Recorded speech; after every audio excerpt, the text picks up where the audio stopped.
Dans cette école de Goma, les bancs des écoliers sont entassés dans la cour. Dans les salles de classe, des familles de militaires congolais ont trouvé refuge après avoir été chassés des camps des forces armées où elles vivaient lorsque le M23 a pris le contrôle de la ville. Annie s'est installée avec le peu d'affaires qu'elle a pu emporter avec elle. Son mari est mort au front lors des combats fin janvier. Nous ne savons plus où aller. Quand on est en ville, les habitants nous chassent. Je n'ai pas de famille à Goma. Je demande aux autorités de nous aider et de trouver des solutions. Nous souffrons, nos enfants tombent malades. Nous ne savons pas quoi faire. Même désarroi pour Gisèle, mère de 5 enfants. Elle n'a aucune nouvelle de son mari depuis 3 semaines. Sans argent et sans famille, elle se sent abandonnée. Je cherche tous les jours ne serait-ce que des pommes de terre pour que mes enfants puissent manger un peu. Je n'ai aucune nouvelle de mon mari. J'ai vendu presque tous mes habits pour avoir un peu d'argent. Regardez, je suis ici avec mes enfants. Nous dormons dehors alors qu'il pleut. Je ne sais pas quoi faire ici à Goma. Les rebelles du M23 ont sommé ces familles de libérer cette école pour que les enfants puissent étudier à nouveau. Mais sans assistance, difficile pour ces femmes d'imaginer un retour dans leur province d'origine. Pour partir chez nous à Lubumbashi, je dois payer les frais de transport. C'est plus d'1 million de francs congolais. Je n'ai pas cet argent. Je ne sais plus quoi faire. Dans le Nord Kivu, difficile de savoir combien de familles de militaires sont dans cette situation précaire. Impossible aussi de connaître le nombre de militaires congolais morts au front depuis la résurgence des rebelles fin 2021. Aucun bilan n'a été communiqué par les autorités congolaises. Camarades peuple d'Afrique, voilà un peu la situation à l'est du Congo pour le moment, jusqu'à aujourd'hui, 19 février 2025, mes chers frères et sœurs. La situation est critique, la situation est très grave. Et croyez-moi, chers camarades, le M23 progresse rapidement. Ils ont pris le Sud Kivu, Bukavu, et ils progressent encore. Ils ne s'arrêtent pas. En fait, c'est une offensive éclair. C'est une offensive éclair qu'ils ont lancée. Et ils progressent. C'est pas de dire, ils progressent. Voilà, Bilay. Ils progressent en vitesse.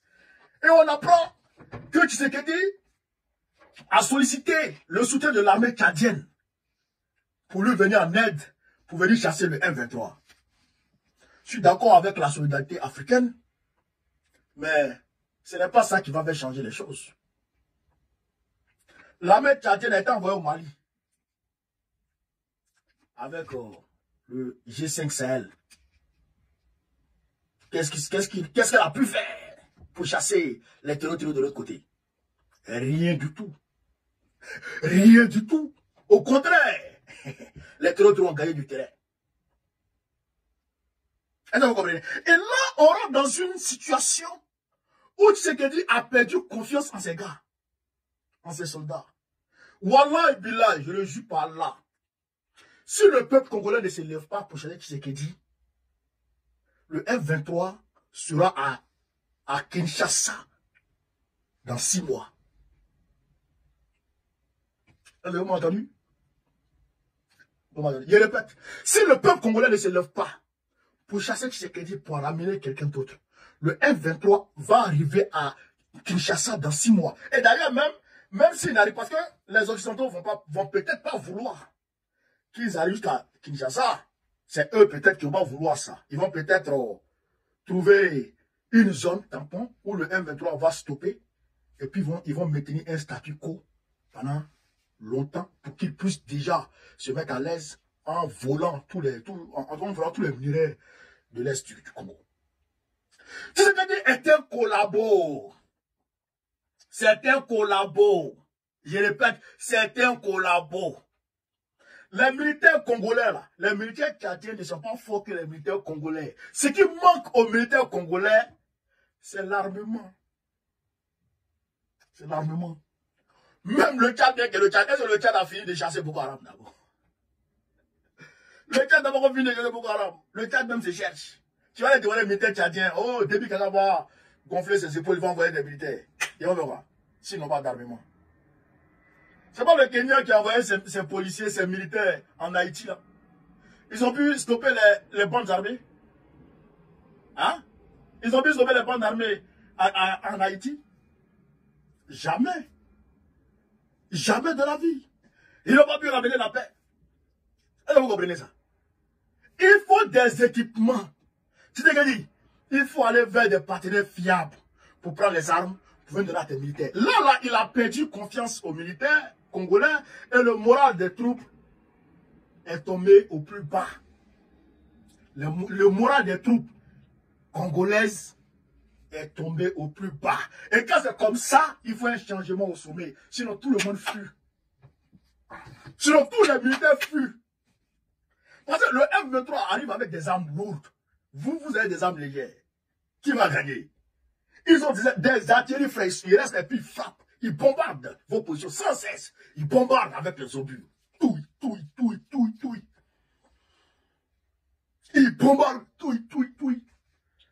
Attends, tu vas riposter. Alors, pendant qu'ils bombardent là, si tu as des avions ou tu as des drones pour frapper les Bayekta, les TB2 là, tu as beaucoup de TB2, tu as beaucoup de Sukhoi, tu as beaucoup de frères.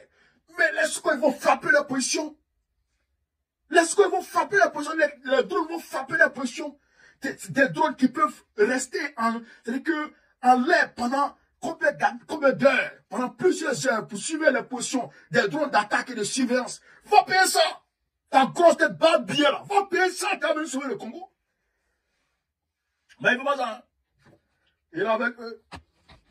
Il est avec les assistantaux. Voilà la guerre russo-ukrainienne. On pensait que ça n'allait jamais fini. Trump est venu mettre la guerre. C'est en train de bouger. Ils sont en train de trouver des terrains d'entente. Il faut changer Tshisekedi. Si le peuple congolais ne se lève pas pour chasser Tshisekedi, ça ne va pas aller où? Tshisekedi, c'est un collabo. D'ailleurs, même, je vais vous dire une chose, même pour finir. Tchad, là, Déby Kaka, là. Moi, je n'ai pas confiance en lui. Je le dis clairement ici. Ça, il faut que je vous dise ça. Moi, le gars là, même malgré la chassé des Français, je n'ai pas confiance en ce gars.